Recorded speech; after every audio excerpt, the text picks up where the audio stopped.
सकाळी येऊ संध्याकाळी येऊन एकच टाइम आला परत आलाय नाही गेलाय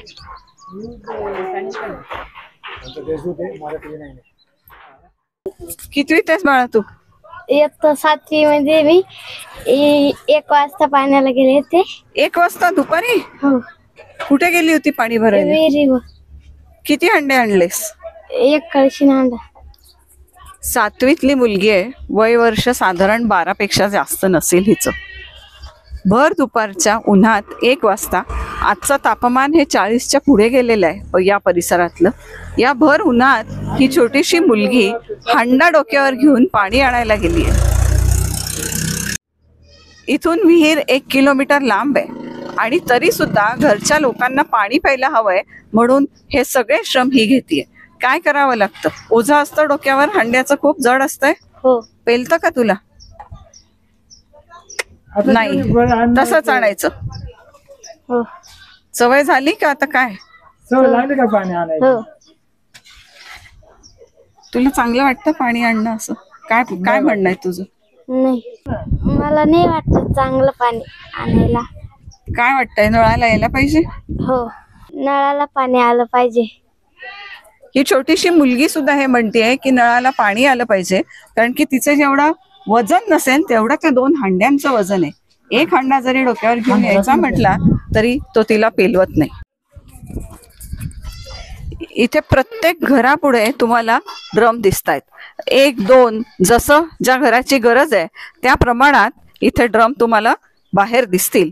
या ड्रम मध्ये पाणी साचवायचं आणि मग ते पुढे हंड्यात नेऊन वापरायचं.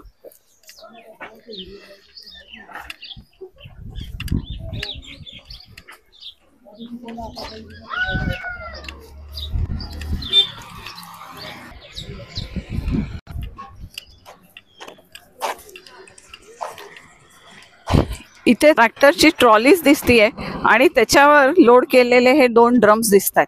प्रत्येक ड्रमला एक मोटर सुद्धा लावलेली आहे, कारण की ड्रम मधनं पाणी उपसणं देखील सोपं नसते. आम्ही आलोय बांबळेवाडी, तालुका इगतपुरी. दिवस आहेत उन्हाळ्याचे आणि तुम्ही बघताय आमच्या मागे इथे मोठाले ड्रम्स दिसत आहेत. काय आहेत हे ड्रम्स आणि कशासाठी आहेत? पाण्यासाठी. कधी येतं पाणी? पाणी येतं 8 दिवसानं. नळाला येतं? नळाला नाही, नळाला येते पण 8 दिवसानं, ते बी 15 मिनिटं येते. मग आम्ही असं विकतच घेतोय पाणी. रोज येतो टँकर? नाही, टँकरच नाही, विकत घ्यायचं 1 टिपाड. 50चं 1 टिपाड. कोण आणतं? टिपाड कशात येतं?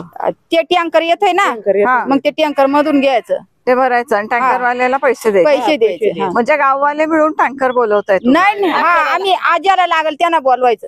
अच्छा, ज्याला लागेल त्यांनी बोलवायचं. आणि असा टँकर किती वेळा येतो दिवसातनं? त्या म्हणजे आपल्याला संपलं का पाणी मग आपण बोलावलं तरच येतोय तो. कशी गरज भासेल तशी. आणि तुमच्या गावात नळ योजना इथं पाईप दिसतोय, तो कसा आहे? तो पाईपलाईन केलेले मागच्या वर्षी त्यांनी, पण त्याला पाणी 8 दिवसानं 15 दिवसानं पाणी येते. ते 15 मिनिटं नाही राहत. किती वाजता पाणी येतं? सकाळी 7 वाजता येते आणि 15 मिनिटच राहत? 15 मिनिटच. गावात लोकसंख्या किती आहे? लोकसंख्या 1200-1300 लोकसंख्या. 1200-1300 घर आहेत. प्रत्येकाची तीच अडचण आहे. प्रत्येकाची तीच अडचण. आम्ही सरपंचाकडे पण या गोष्टी विचार केला, म्हणलं आम्हाला पाण्याची खूप गरज आहे. आम्हाला फक्त त्या गोष्टीचं फक्त आश्वासन मिळत आहे. आजपर्यंत त्यांनी काही सत्यात आणलं नाही त्या गोष्टी.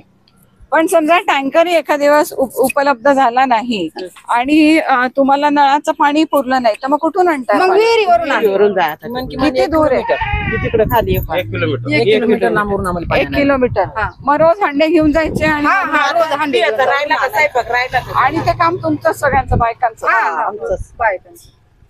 मग पाणी भरायचं का घरातलं काम करायचं का मुलांना शाळेत करायचं? मग आता ते काय करायचं? खेडेगाव हे अडचणी आता थोडं ते करायच लागत आम्हाला. आम्हाला आंघोळीला पाणी एवढं नाही भेटत. ही परिस्थिती दर उन्हाळ्यात होते? हो, दर उन्हाळ्याच राहते आम्हाला. आणि इतर वेळेस पाणी असते? आज जे टाइमपर्यंत विहिरीमध्ये पाणी आहे त्या टाइमपर्यंत आम्हाला पाणी भेटते, तुला पाणी भेटत नाही. विहीर कुठे गावची? किमान 1 किलोमीटर लांब.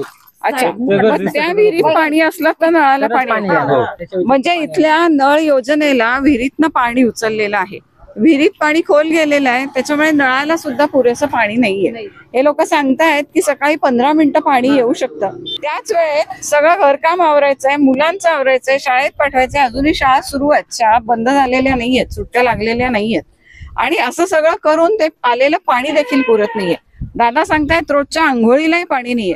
आपण एका दृष्टीने म्हणतोय की आपण पुढारलेलो आहोत, विकासाकडे जात आहोत, आणि आजची ही बांबळवाडीची परिस्थिती अशी आहे की यांना रोजचं पाणी मिळत नाही. पाणी हवं असेल तर प्रायव्हेट टँकर ज्यांनी त्यांनी मागवायचा आणि 50 रुपये ड्रम एवढं पाणी द्यायचं. एका ड्रम मध्ये साधारण किती वेळ पुरेल एवढं पाणी असतं? किती आता पुरून घ्यायचं, मग 8 दिवस किंवा 4 दिवस ते पुरवायचं. प्यायलाही तेच घ्यायचं, प्यायला विहिरीवरून आणायचं. वरून 2 हांड भरून आणतो आणि हे वापरायला. हा, म्हणजे टँकर आला तरी विहिरीवरनं पाणी आणायचं. हा, लाकडाच्या काही सुवांग आहे का नाही? विहिरीवरून आणायचं, आणायचं. किती हांडे आणायला लागतात? आणि त्या 2-4 हांडे आणायच्या, 2 खेपा करायच्या, 2-2 हांडेच्या. हा, 2 खेपा करायच्या. हा. मग आता थोडं 4 हांड थोडं डोक्यावर 2 आता दसऱ्यावर यायचे इकडे काय आता रोड न जायचं असे बघा माणसीने बांध्याला हे बी ओढून आणायचे, ओढून आणायचं. खोल पाणी. असं बारीक पोर टाकून समजा युरिया पाण्याला जायचं, कसं काय जायचं आम्ही समजा. हा, नळाला पाणी येत नाही इथं. आपण पाण्याला गेलो या पोर समजा रोड आहे, कोण द्या त्याच्या. प्रश्न अगदी वास्तविक आहे. लहानसं पोर आहे, रस्ता रहदारीचा आहे, आई जर का पाण्याला गेली तर त्या पोराकडे लक्ष कोण देणार आहे? काही झालं तर याला जबाबदार कोण? असाही प्रश्न इथले हे नागरिक विचारतात. विहिरीत खालतीये पाणी खूप. हा, हो. म्हणजे थोडा थोडा भरून आणायचा. पाणी उपसायला पण लागतंय का? बादली बांधायची काहीतरी असं बांधायचं, चरड बांधायचं, मग त्यांना ओढायचं पाणी, तेव्हा हांड्यांमध्ये पाणी भरायचं. एकंदरीतच दर उन्हाळा आला की हीच परिस्थिती आहे. नाशिक मधल्या अनेक भागांमध्ये वर्षानुवर्ष हेच चाललेलं आहे. परिस्थिती केव्हा आणि कशी बदलेल या प्रश्नाचं उत्तर कोण देईल तर खरं. बांबळवाडीमधनं देशदूतची टीम.